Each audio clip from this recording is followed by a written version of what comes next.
one last topic we got to hit on before we head over to WKYC. This last topic of the YouTube show is brought to us by FanDuel. Guys, Fridays already feel different during basketball season. FanDuel is making them even better every Friday night before the games tip off.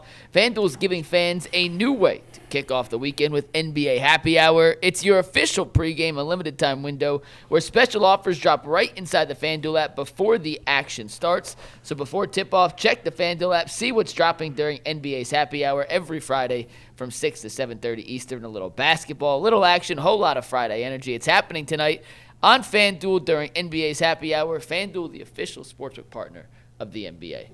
All right, guys, we got a report yesterday from Mary Kay Cabot, and if our system that allowed us to show tweets worked, we would show it to you, but it's not working again. Shocker. So this is what Mary Kay reported, and I quote, John Harbaugh is believed to have legitimate interest in coaching the Browns, even with the uncertain quarterback situation and looming rebuild of the offense. John Harbaugh is not expected to interview for any job, whether it be Cleveland or somewhere else, until at least next week. So, Tyvis, I'll start with you on this, as you just alluded to why you may not think Cleveland, and some candidates may not believe Cleveland is a attractive opportunity.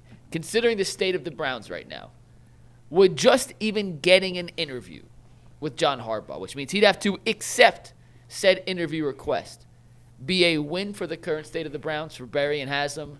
And if he declined an interview request, if the Browns are unable to land one, would that be an indictment? Yes to both. Yeah, because I think that obviously it's intriguing. If he says yes, everybody just thinks he's just the number one coach. That's the free agent coach, right?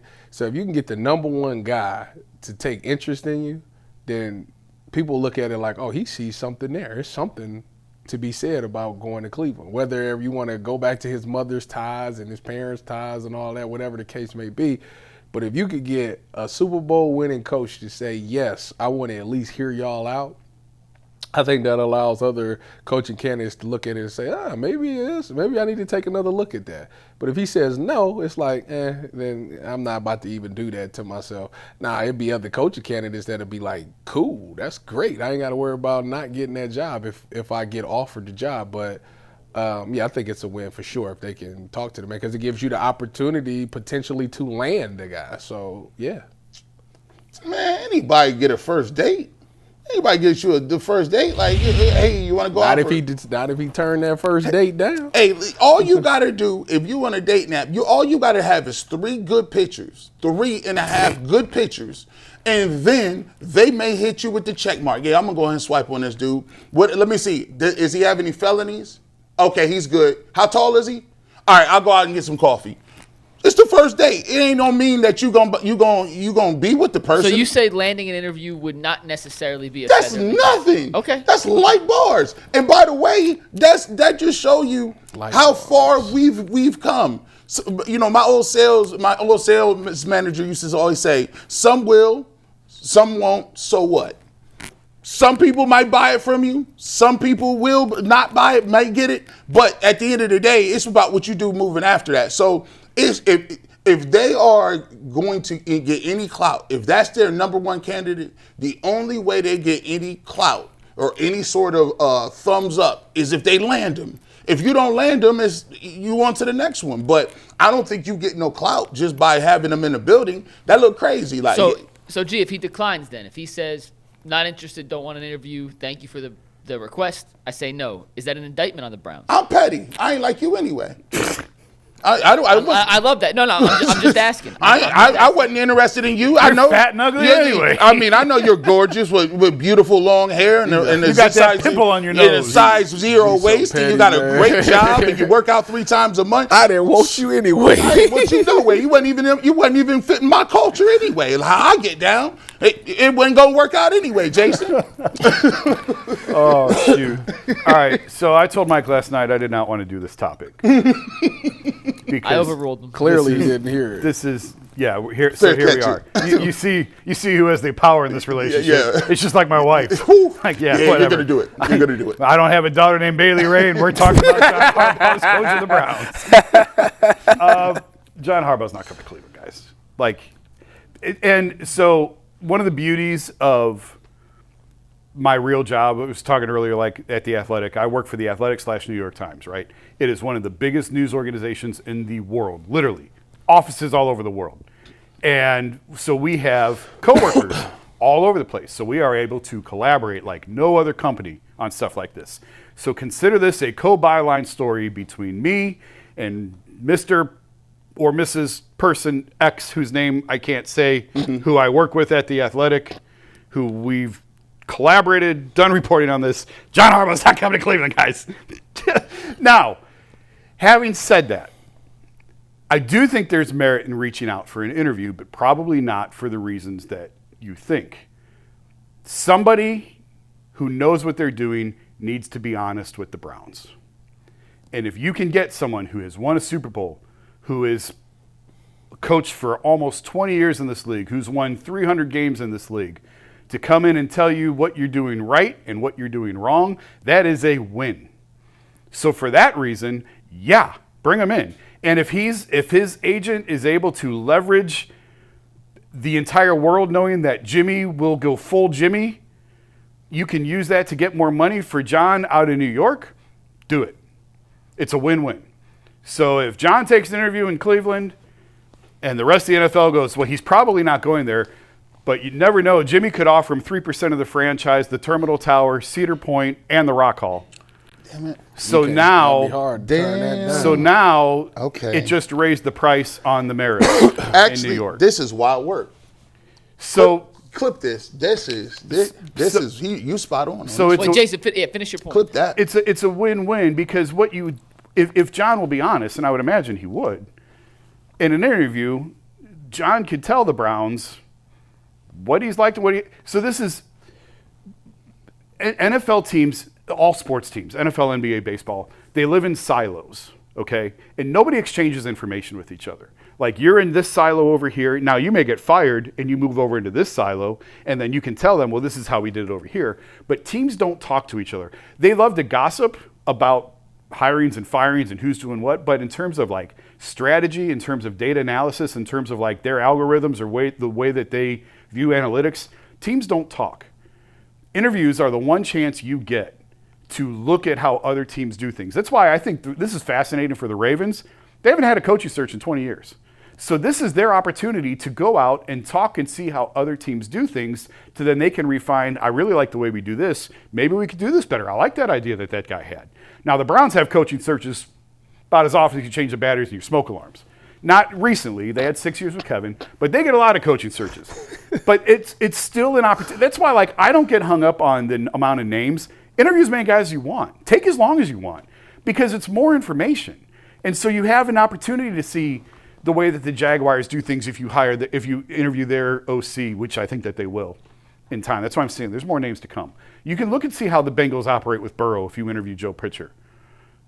It's an opportunity to gain more information. And if you get an opportunity to sit across the table from John Harbaugh and have John Harbaugh tell you what he likes and what he doesn't like about your franchise, it is worth the rejection just for that. Because if he gives you one thing that you can learn, because clearly the Browns haven't gotten this right in 26 years. So for that reason, go for it and interview him.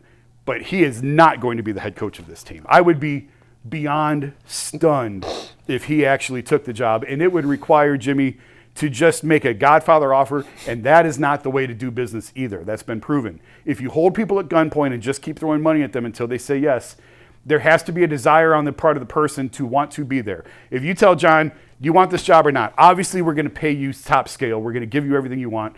I'm not going to give you Cedar Point and the Rock Hall and the Terminal Tower. You have to show me you want to be here.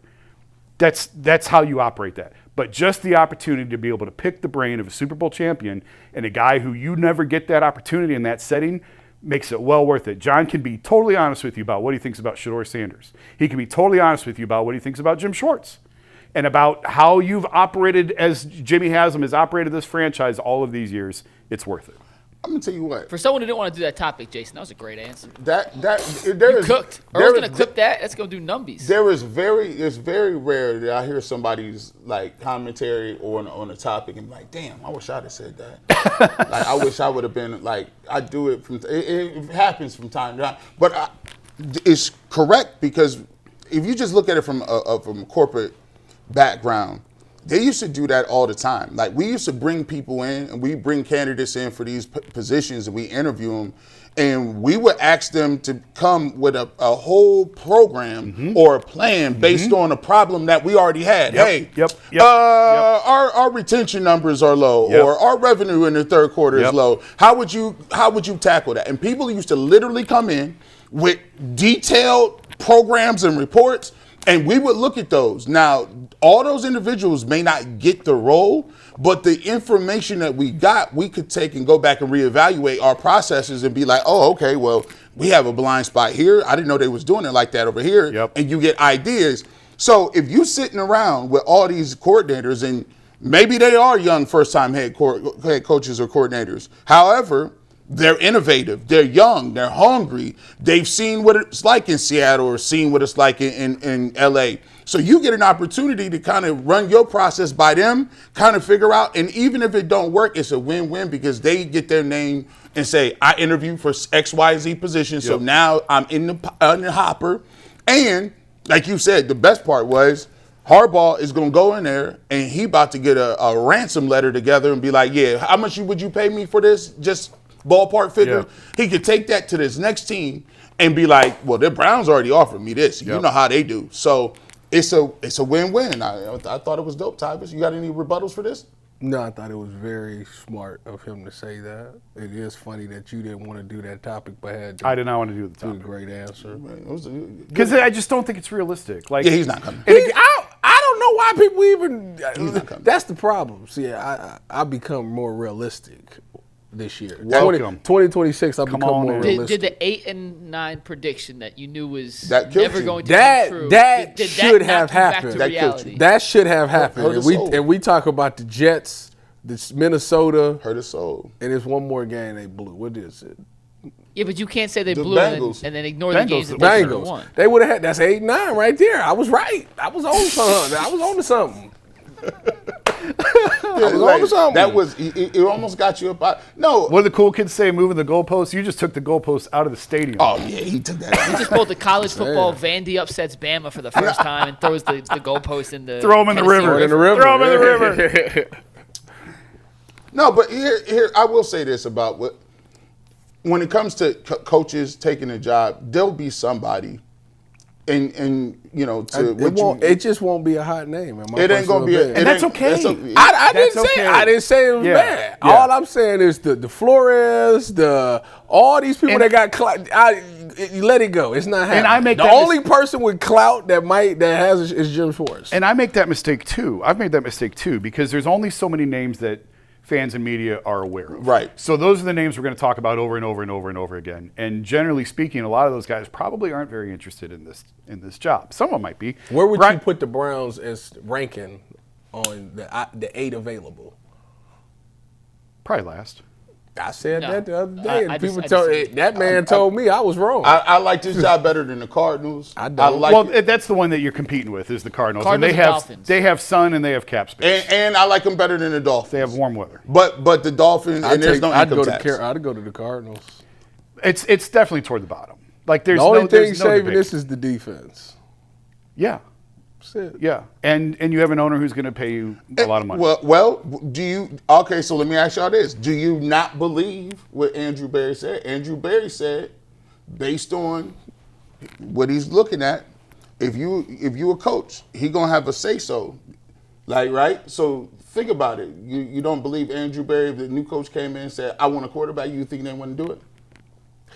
The question is this, do you believe anything Andrew Berry says? Hey, man, I could only take it. I mean, they were going to take Travis Hunter and they were going to carry 4 quarterbacks. Yeah. So until they weren't. You don't. What they say from then to now. I want to answer. I missed. So the point is, right? So we're saying like we're going to the thought process of why would this job be appealing to people. So you got 2 first-round picks, right? Yeah. And Andrew Berry said that if you want to talk quarterback, he's open to it based on what the coach is. Why would that not be? So what quarterback are you getting? I'm just saying he has the availability. Oh, let's say the quarterback come in and say, I want Fernando Mendoza. Make it happen. That's probably not going to happen. Okay, you're not going to get him. So you can. So why would I listen to what Andrew Berry says? I mean, but you can't make what I want happen. But you don't think that's on the table, though. Do you believe Andrew Berry? Well, the question is, if you're interviewing a prospective head coaching candidate, the question is, how do you feel about Shedeur? Right. That's it. And if so what if he says I don't like Shedeur? If you like the coach, then you keep the coach. Okay, that's fine. So what are you going to do about it? What do you mean? So I don't like. Let's say I'm the coach. I don't like Shedeur. Give me a quarterback. What you going to do about it? You're going to go to free agency, or you're going to draft one of these guys. You going to go to what? Free agency. Oh? You're going to go get you another Kenny Pickett and another Joe Flacco. No. But see, this is where. No, that's not going to do nothing. You guys keep dragging me into the tangent I'm trying not to go on. It's not going to do anything for me. Jimmy's talking about we want to win. We're ready to win. How are you going to win? You don't have a quarterback. You don't have a quarterback who's ready to win. So how are you going to win? And then if you do stumble into 6 or 7 wins on a short-term quarterback next year, well, now you've taken yourself out of position to get the quarterback in 2027. So what? And they're not. And by the way, Andrew Berry told you we are trying to upgrade from Shedeur. That's what he said. When he said, like, we don't know if the answer is internally or externally, he's telling you they're going shopping. That's what I said. They're trying to do better. Well, we all said that. You wasn't on the show that day, but we all said that. Jimmy said the same thing too, basically. So, but I'm saying though, but why would that not be a positive for a coach? If he knows that, hey, look, I got an option to go get a quarterback. If that's, I'm just playing devil's advocate. Who? Obviously, you can say I want a new quarterback. The problem is we are in a position where we can't get one. I'm not advocating to do this. Clip this. Earl, get ready. Nope. Earl, get ready. 2 Jason clips today. No. Get ready, Earl. I beg you, don't clip this. I'm not advocating. I might eventually advocate for this. I'm not right now. I might eventually. But you're asking, like, how do you solve it? You go trade for Mac Jones. That's how you solve it in the short term.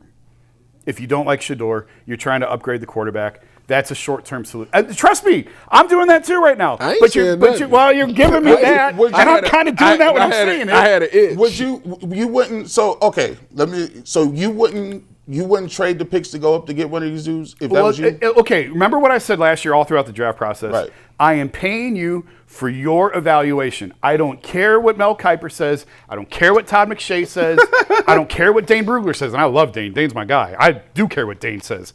But if I'm Jimmy Haslam, I'm telling Andrew Berry and his staff, what do you want? Who do you want? You tell me who you want that's feasible that we can go get. Is Ty Simpson the guy? Let's go get him. Well, you can get him. You can. But that's what I'm saying. I said Fernando Mendoza or Dante Moore. Well, we don't even know if Dante's coming out. I think he is, but I don't have any information. I think he is too, but let's say he is. If he is, then you could probably get to Ty Simpson. Yeah. Ty Simpson. I don't want Ty Simpson. I don't necessarily want him either. That's what I'm saying. But I'm saying. So don't sit here and tell me. Don't ask me who do I want, but you can't get the Browns didn't want Jackson Dart either. How's that working out for him?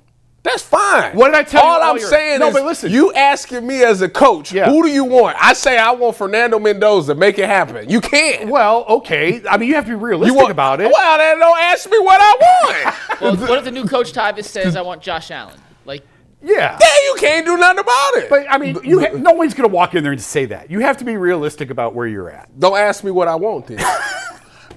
What happened? Well, that's the part. That's the part that's getting me. Y'all talking about taking it way too. You asking me what I want. You can't get me what I want. You know why you can't get me what I want? You know why you can't get me what I want? Because the person that you left in charge is the reason why you can't go get me what I want. But you wanted to keep him anyway. So there you go. You know, I texted Mike this morning. You know what would be hilarious? If Stefanski takes the Raiders job and drafts Fernando Mendoza after he won 2 games here that cost the Browns getting Mendoza, he goes to the Raiders and they take Mendoza. That'd be kind of funny.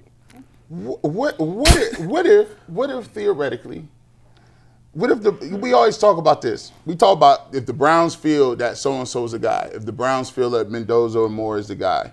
What if Andrew Berry is sold on Shedeur Sanders? If Andrew was sold on Shedeur, he would have said that. He would have told you at the podium. There at that podium. I don't think he would have. The reason why I wouldn't even have told him to say that, you know why? Because I need to maneuver. I need to be open business in the draft. I need to motivate Shedeur. I need to make sure that this offseason he understands what type of time we're on. I need to see the growth. I also need to put it out there that if you're a coach, I'm not going to handcuff you to a specific quarterback. So I want to look like I want to say all the right stuff. I'm going to say, listen, we got to change the room. The coach is going to have an input on it. Plus, I still need to see that progression in the offseason. I hear you, but I still think if he believed in Shedeur, and by the way, it's a hope and a dream. If you're believing in Shedeur right now, it's because you like the kid and you're hoping and dreaming that with more around him, you can squeeze something out of him.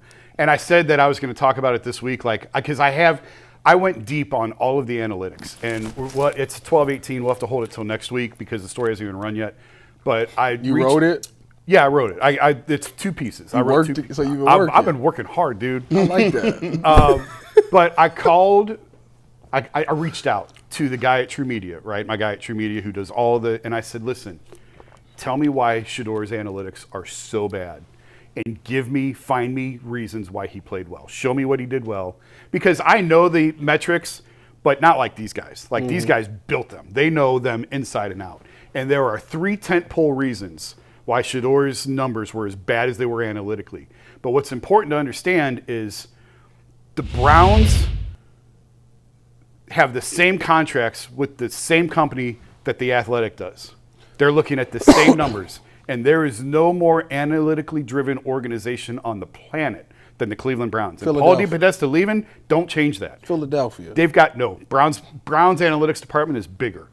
Nobody is more analytically driven in the NFL than the Browns, and they're looking at the same data. So if you're looking at this data, you can't possibly look at this and have 100% conviction that Shedeur's the guy. You just can't. You can think that if we put him in a different system, maybe possibly, but you can't sit here today and say without question, like the Saints already backed Tyler Shuck and said, that's our guy. We're going with Tyler Shuck. The Browns are not in position to do that. So you can't possibly sit here on January 9th and absolutely believe that Shedeur is your guy. That's not saying he's not going to be eventually. It's only one coach that can really get the most out of Shedeur.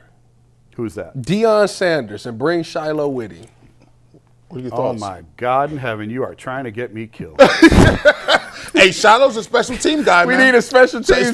Team. Run down there on. I did. So as part of all this that I've been doing the last few days, I have been poking around on give me a system that would work for Shedeur. Tell me how you would set him up for success. We'll talk about that next week. How's that for a tease?